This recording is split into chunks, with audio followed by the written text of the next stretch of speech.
Algumas pessoas, elas não se tornam vilãs porque nascem más.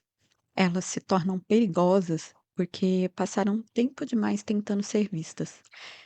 E quando o amor vira condição, a dor começa a procurar outra forma de existir. Hoje eu quero falar sobre a relação entre o Enji e o Toya Todoroki. Ou talvez sobre o Endeavor e o filho que ele perdeu antes mesmo de perceber que estava perdendo. Porque antes de existir o Dabi, existia o Toya, um menino, um filho, alguém que só queria ser olhado pelo próprio pai. E talvez essa seja uma das histórias mais tristes de My Hero Academy, porque não começa com ódio, ela começa com esperança. Toya foi o primeiro grande projeto de Endeavor, o primogênito, o filho que carregava a expectativa de finalmente superar o All Might. Ele herdou as chamas poderosas do pai, mas havia um problema. Seu corpo tinha mais resistência ao gelo do que ao fogo. Ou seja, ele possuía poder, mas não a estrutura para sustentá-lo. E isso já é uma metáfora poderosa. Quantas pessoas recebem expectativas gigantes, mas sem proteção emocional para suportá-las?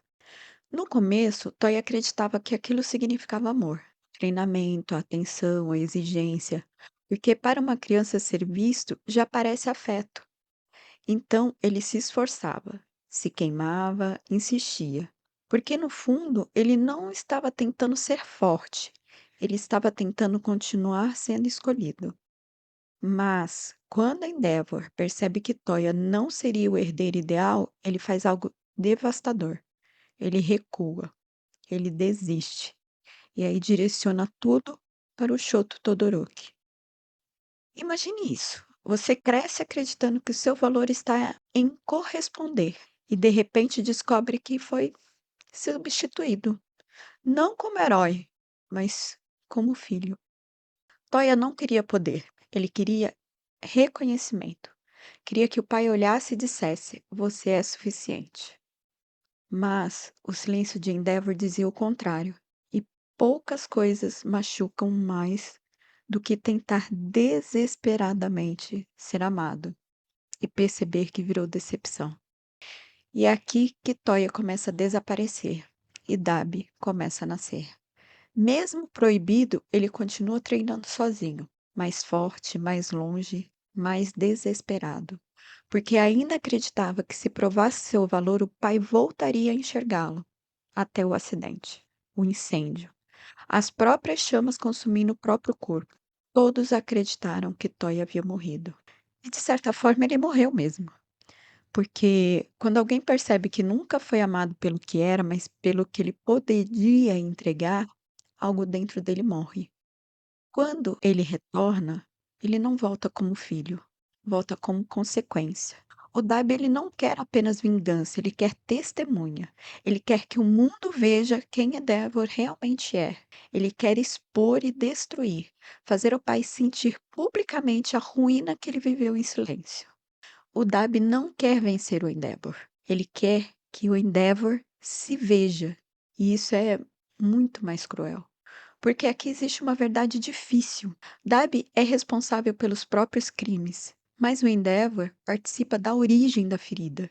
E a vida adulta tem essas dores complexas. Nem toda vítima permanece inocente. Nem todo agressor é simples de definir.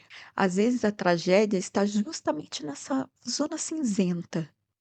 Muita gente conhece esse sentimento de se tornar vilão, mas de crescer tentando merecer amor. Filhos que aprendem que precisam performar para serem vistos.